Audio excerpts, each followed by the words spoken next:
What's up, everybody? Welcome back to the Kansas City Commercial Real Estate Market Pulse. I'm your host, Logan Freeman with Midwest Commercial Real Estate Advisors. This is Season 2, Episode 33. And today's guest has built one of Kansas City's most respected commercial electrical contracting companies by proving that the best businesses aren't built by winning every bid. They're built by earning long-term trust. And so I'm excited to have Shawn Ryan here with us today. I'm going to get into his background here in just a second. But if you have any needs in commercial real estate in Kansas City, I'm flashing up the great team here at Midwest Commercial Real Estate Advisors.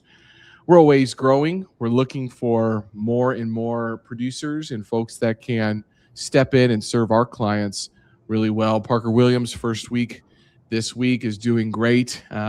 Definitely a different perspective on commercial real estate, and I am excited for his growth within the company. So today's guest, Shawn Ryan, is the owner of M&S Electric. It's a commercial electrical contractor serving the Kansas City Metro.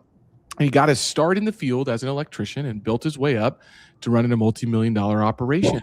And he'll tell you the two aren't as different as they sound. And over the years, Shawn has led M&S through a deliberate shift away from chasing bids toward building deep, long-term partnerships with general contractors who share the same values.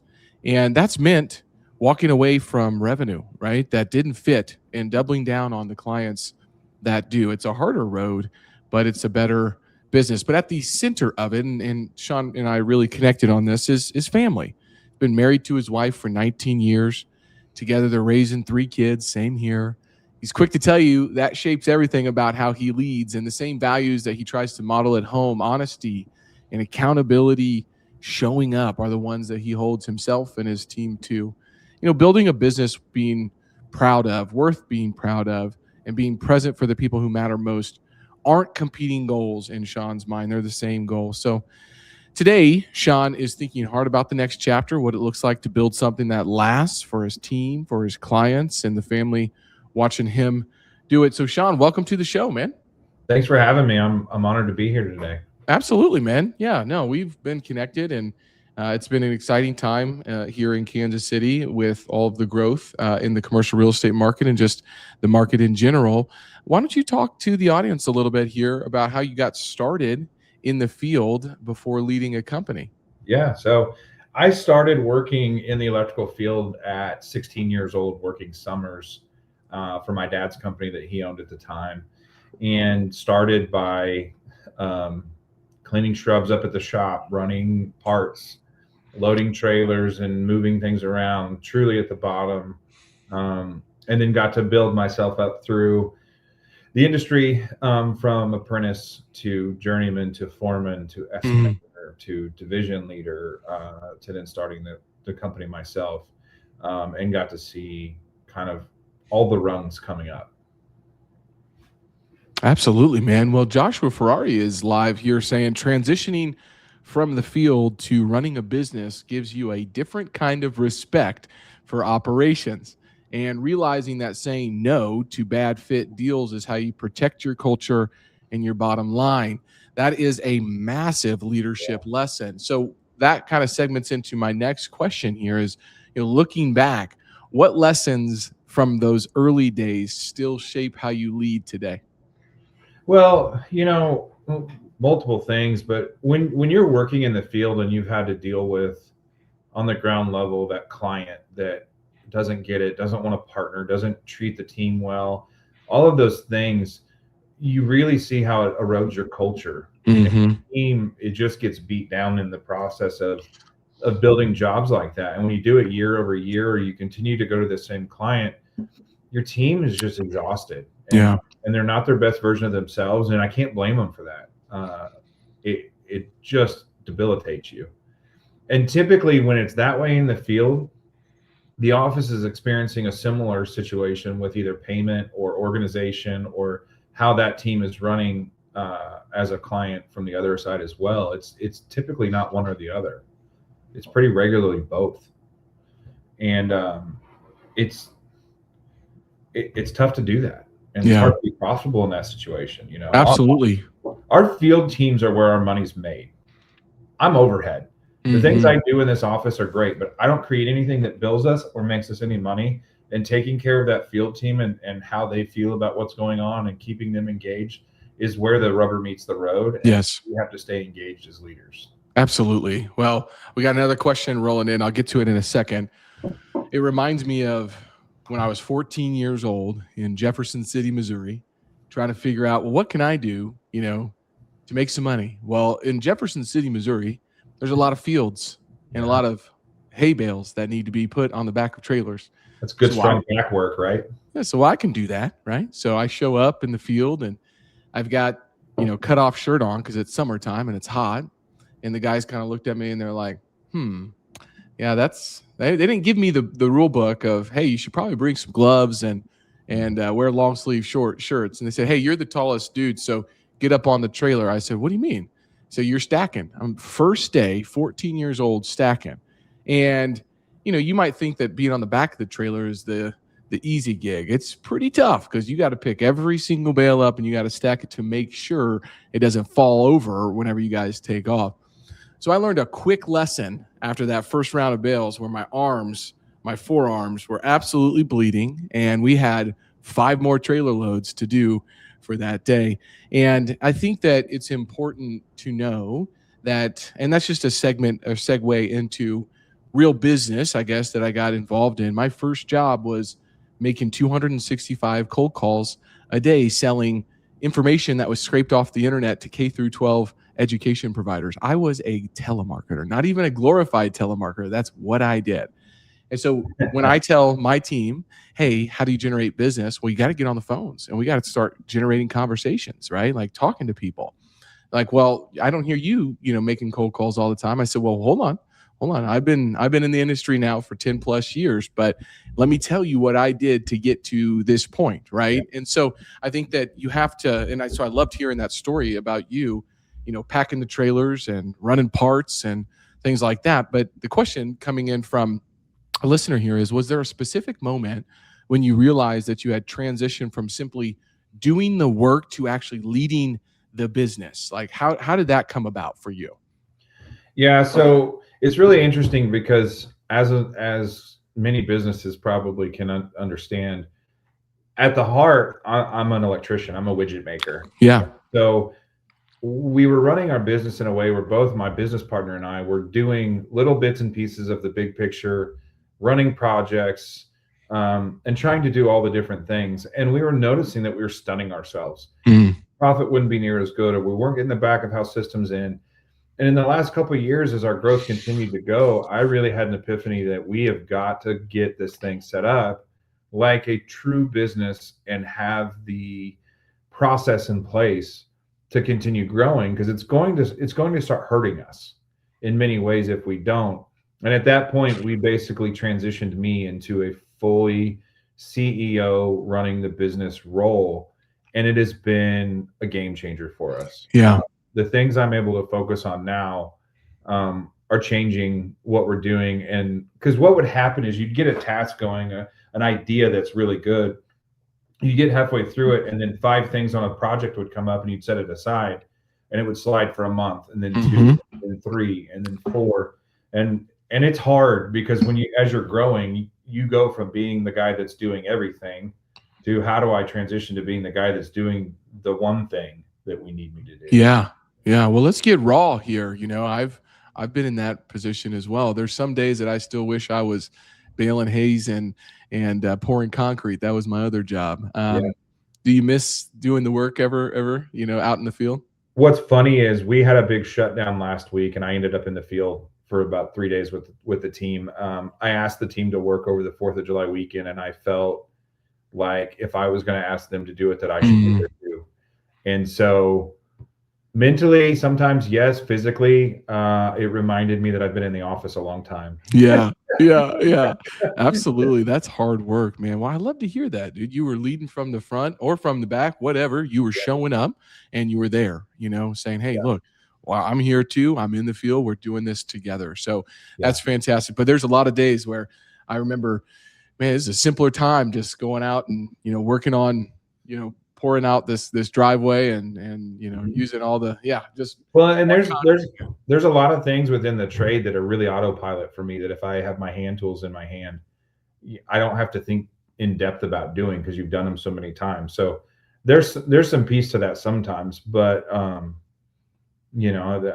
can't take care of us the way I need to from that. Yeah, absolutely. It helps everybody with where you are today. Absolutely. Getting a lot of love on LinkedIn for that comment there.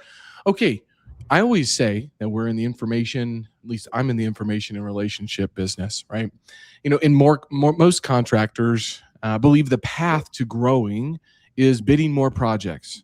So tell me a little bit about this philosophy on deciding to intentionally move away from that model and building deeper relationships. Like, I really am resonating with this right now and had a conversation about this yesterday. So tell us about that kind of insight and how that has impacted your business. Yeah, this really started in 2022. In 2022, we had one of our largest years we'd ever had by revenue standpoint, but our profit didn't show the same. And we kind of had a moment where we were like, what are we doing? And we realized we had a couple clients that we did a lot of revenue with, but they weren't a good fit for us. And so the following year, we shrunk our revenue by $2.5 million and had the most profitable year we'd ever had to date. Wow. And so at that point, we started looking at who are we working for? What's our relationship? And realized that we had some very transactional relationships. They liked us because we were convenient, but they didn't see the value in what we were doing. We've got a client that tells us having you on site's like having a second superintendent, and we can put you in front of our end user and help us get to a job happening, because you'll tear it apart and understand their budget and put it back together in a way that gets the ball moving forward. So we started saying, who else works like this? I can't be the only one that thinks this way. And that kind of became the basis for now, how do I go forward? So now when I'm looking for new clients, when it comes to GCs, I don't cold call. And it sounds arrogant. I don't mean it this way, but there's an interview process from our end, just as much from their end, about what's it look like to work with you? Yeah. Who do you work with? How do these things work out? And there's times where I've told people this doesn't make sense. And I always frame it, and I don't want to waste your time or mine. It's too valuable. It's the one thing we can't get back. And so now it's really transitioning into, who do I know that knows people, and what do they know about working with them? Isn't it someone that I should know? Yes. And that's now how we're going about finding that work and that growth. And it's been extremely successful for us. And we're having better projects, better conversations, better profit, more repeat customers that come back and see value in us, because we're not just being looked at as a subcontractor. So many times subcontractors in our trades just let themselves get pigeoned into, well, I have to do what they say, or I am just this subcontractor, and you're not. They need you just as much as you need them. Yeah. Yeah. I mean, saying no created more room to say yes better. Yeah. And correct. yeah, I mean, I deal with this on a regular basis. It's like, well, could we take this listing that's 4.5 hours away and try to work it? Maybe, but there's probably someone better for the client, and it's probably taking us away from our ideal customer profile, and we're not serving anyone the better. And then it takes longer, and we don't get the price that we need. And so then the outcomes aren't there. Right. And then it's really the opportunity cost of, what did working on that project actually cost me from not working on the stuff that I should have been, As well as you start looking through it in a scope. We got invited by one of the large GCs in town to bid a massive project. It'd been 3 times bigger than any project we've worked on. And we sat down and started looking at the project and talking internally. And we landed on, this is a newer relationship, so that makes me uncomfortable to go this big. But if I take this, then there's relationships for the last 5 years that I've built that I can't service if I do. That's right. Which means when this is done, now what do we do? So we ended up going back to that contractor, that large GC in the town, and said, this isn't a fit for us. If you've got some smaller ones, we were happy to take a look at it, but I can't put all my eggs in one basket, and I can't do it at the expense of the clients that have got me where I'm at. Yeah, good for you, man. And that kind of really moves us right to our next kind of talking point, which is building a culture that people want to stay in, right? I mean, culture is something that I think that every company, talks about, but not every company lives, Mhm. right? So tell us a little bit about how you've approached making honesty, accountability part of your team's everyday culture. And, I'm selfishly, taking notes over here to take, some good feedback away from somebody who's been in business longer than me and doing it the right way. So one of the base things that I do, and I talk about this in my office a lot, is my approach to our culture is everything we do has to be good for the employee and then good for me as the owner and the Mm, company. And whenever we look at benefits, how we handle a situation, the handbook, what we're doing, if we look at it through the filter of how do I do this in a way that makes it really good for my team and for me as an owner, then you look at it through a filter that is more communicative in between. Because if you look at situations, typically when you get sideways and either fire someone or they walk away, it's because the pendulum swung one way or the other. yeah. Either it was better for the company and not the employee and staff, or vice versa. And as an owner, I have a responsibility to the team that's below me and with me. Mm, So we need to offer good things. We need to do good things. We need to show up. We need to be there. And frankly, as a man who's faithful and of God, it is our mission that Scripture calls us to go be the hands and feet and the light of the world. And yes. that's part of it. How can I claim that if I don't go act it every day? Am I perfect? No way. I mess up a lot, but we really want to have honest conversation. And I welcome our team to come in. I have a quick story. We were working on some tech stuff and some hiring, and I was talking with one of my PMs one day, and he straight told me, he goes, "You're screwing this up." Mm-hmm. And I was like, "Okay, what do you mean?" And he laid out what he saw where I was going and where he saw that we should be going. And I ended up bringing the team together and having a meeting, and we shifted to his version of it because it was better. I hadn't thought about it. Yeah. And so I was super appreciative that he spoke up because it made us better as a company. It's not about me. How do we do this the best way for the company? And that's honestly more often than not my idea. Right. We are really great people, and I want to empower them to go do that. And when Yes. you do that, man, everyone's happier. Absolutely. And they have to feel that there's trust inside the organization to be able to do that. Jocko Yeah. Willing talks a lot about, leading up and down the chain of command. And so that PM felt comfortable leading up the chain of command there. Yeah. And look at the outcome, right? Yeah. I mean, it was so much better than if it was just top down type of leadership, but that's all about the culture component.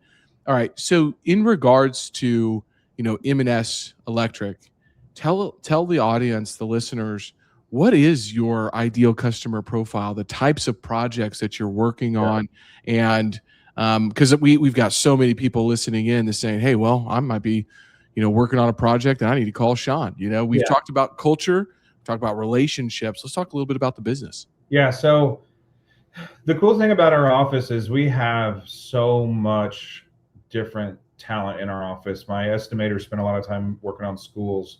My business partner spent a lot of time working on light industrial manufacturing, many things. A couple of my PMs have spent a lot of time in multifamily. And I've been a little bit of all of those things. So we do a lot of multifamily, hospitality, hotels. We've got restaurants coming up.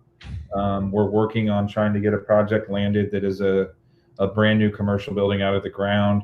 So what I tell people is I want the relationship with the client first and the project second. I want to be able to tell my client I can do whatever project they have because I have the team member in-house to do it. And I'm not afraid to say, ooh, that's a little on the outskirts, but I want to go deep with the client and not shallow. So we're doing a lot of hospitality, multifamily right now. We've got a really strong service department come in and fix. We're doing a retrofit for a school district right now. They gave us a really short turnaround, and the team is just crushing it. So we want to be the one-stop shop for everybody. We started a fire alarm division about a year and a half, 2 years ago, because we felt like we weren't servicing our customers as good as we could with it being outsourced. So now we have someone in-house that when we use subcontractors, we have a professional that understands the market. So yes, we can be a better solution for them. So long-winded, but if it has electrical to it, we're pretty comfortable to do it if the relationship with the client is right. Perfect. Yeah, excellent. Well, I know you spent some time with your own. I think you had your own podcast talking about family, right? Yeah, for a little bit of time. For a little right? bit, yeah. Well, you've been married for 19 years and have 3 kids. I mean, how has your family influenced the kind of leader and business owner that you've become? I have the best wife you could ask for. Her support through this journey has been incredible, and I couldn't have done it without her. Amen. The early days were literally me working in the field 8, 10, 12 hours a day, coming home, having dinner, the kids going to bed, and then she'd sit down at the table with me and start counting electrical takeoff while I was entering bids. And wow, she's been so supportive. So I couldn't do what I do without her. And there's been, as a business owner, there's times where you're staring at the ceiling going, how are we going to figure this out? Yeah. And she's always been such a steady hand for me across there. So I want my kids to look at dad and say, he's not perfect, but he always tried to do what was right. And he always tried to be honest about where they were going. And I feel like if I'm going to raise them that way, then I need to run my business that way. And there's a faith piece to our business. I don't shove it down everyone's throat. I don't expect everyone to believe what I believe, but it shapes how I lead, and it's something I talk about. And if you ask me how I deal with a situation, often that is part of what comes up, because that shapes how I lead at home. So I was lucky enough to meet my wife in high school and at 17 and 16, and we've been together since then and grew up together. Wow. So she's amazing. Yeah, that's really cool, man. I know a lot of entrepreneurs and business owners really do struggle to balance, business and family. What have you learned about building a company without sacrificing kind of the people that matter the most? Yeah. For a long time when we first started the company, if we'd go on vacation with the family, I'd be on the phone all day. Yeah. And what I really learned to do was handle emails and calls in the morning and while everyone's getting ready for dinner. In the middle of the day, if it comes in and it's hot, forward it to a teammate, unless I absolutely have to take it, and try to be as present as humanly possible while we're there. My daughter is going to be a senior in high school in the fall, and it's becoming so real how little time I have left with her in my house. Yes. And it's just made me that much more dedicated to giving all 3 of those kids the best version of my time when I'm home. So one of the benefits of being a business owner is that you should have a little freedom of coming and going, and you need to take advantage of it. If the kids have a show at school, you should go. When they go to bed that night, you can spend another hour working. Be present and show them that you can do both. Absolutely, man. It's a struggle. But it's I think people put a negative connotation to that struggle. Everything in life is a struggle. Yeah. It's a struggle that is worthy of figuring out, right? Agreed. And I love this idea from Gary Keller. The one thing, he talks about, people talk about work-life balance, and he basically blows it out and says there is no work-life balance. It's always a counterbalance. Yeah. And so what are you countering, and how do you counter personal versus professional? And it's like, well, if you ignore relationships with your family for a very long period of time, it's hard for that to bounce back. Mm-hmm. But let's say a project, for example, if you ignore it and it's something you need to do, but you ignore it, it's still going to be there, right? Yeah. So you got to be able to bounce back and counterbalance, I think, more than just like a work-life balance. And I think the integration component is really important as well. You do something that you love, right? You're called to. And not only that, how big is the team now, Shawn? At work? Yeah. There's 60 of us. 60 people that you are impacting, that have families, that are the ripple effect of what you're doing on a regular basis. And that's what the last thing I wanted to kind of talk about before we get in our quick takes is building something that lasts, right? In this enterprise, this idea of enterprise value, right? I love this quote. The strongest businesses aren't built by chasing every opportunity. They're built by earning trust one relationship at a time. I look back on my career, it's one relationship that led to another relationship that led to another one that maybe ended, which opened up the door for so many other relationships, right? And the question I have as a business owner myself is, and you're leading 60 people, an organization much larger than mine, how do you go about figuring out which relationships to really spend time building? That's something that is, I think, on everybody's mind. Yeah, I think it's one of those things that, number one, you got to set the money aside. Growth is good, greed is scary. Greed always leads to trouble, and arrogance is usually involved in greed. And when you can put your greed and your arrogance down and start looking at the things that really make the relationship tick, then you can lean into how does it grow better. Yeah. Now we're growing in something genuine and not something that's transactional. So I want to look at it and say, what are your ethics as a company? And do they meet mine? And then you start looking at what kind of work do you do? How do you handle situations? How do you work through? And so when you realize that and you line those things up, now you have more sustainability because you're doing projects with people that are doing it right and well, and you gravitate towards that and they gravitate towards you. And the other stuff kind of naturally takes care of itself. Yeah. Yeah. Well said. Well said. Let's get into our favorite segment of the show here. Quick takes with Shawn Ryan. I got 5 rapid fire questions. What's one good book or podcast that's had the biggest impact on how you lead your business right now? I've read 2 books in the last couple of years that just floored me. One's called Comfort Crisis. Okay. Highly recommend that book. And the other one is Shoe Dog about Nike. Yeah. Yeah. I've never read a business book that put into words what it feels like to be a business owner as Shoe Dog did. Such a good book. Yeah, I loved that one. Comfort Crisis. I have definitely read some articles about that, but haven't read that book. So adding that to the list.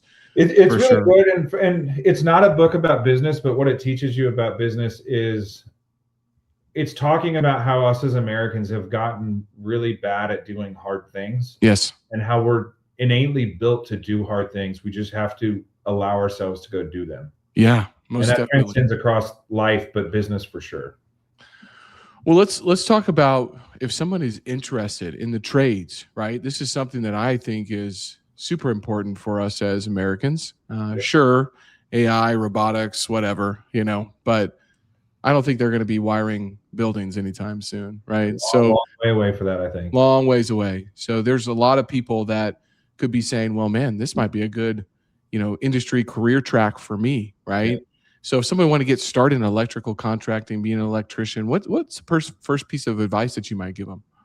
The first piece of advice I'd give them is it's not always easy. You're going to work when you're in the field, you're going to work in the cold, the hot, the dirty, the clean.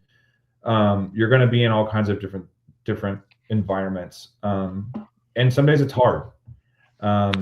It's physically demanding, but it's a great trade.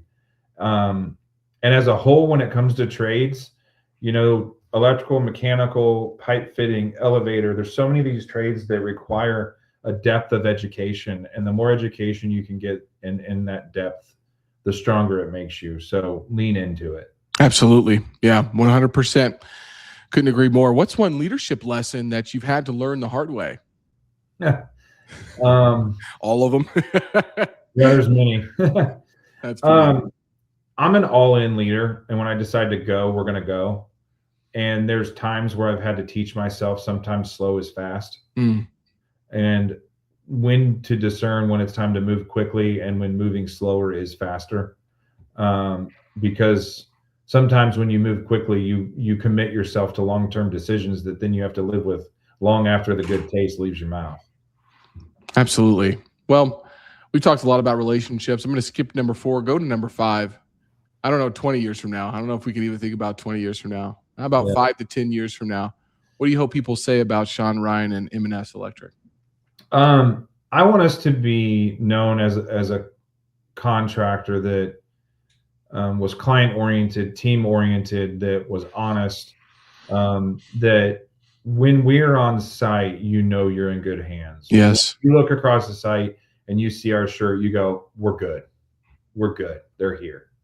And that's what I want it to be. And I want it to be not just because we install electrical well, but because of how our team works. We had a shutdown last week where I think we worked 80 hours in 10 days or less. And the client told us, you guys have had a great attitude the whole time. I've not heard any complaining or moaning or whatever. You knew what we needed and how long we needed it to take, and you're doing it. And I was like, well, we committed to something, and that means something to us.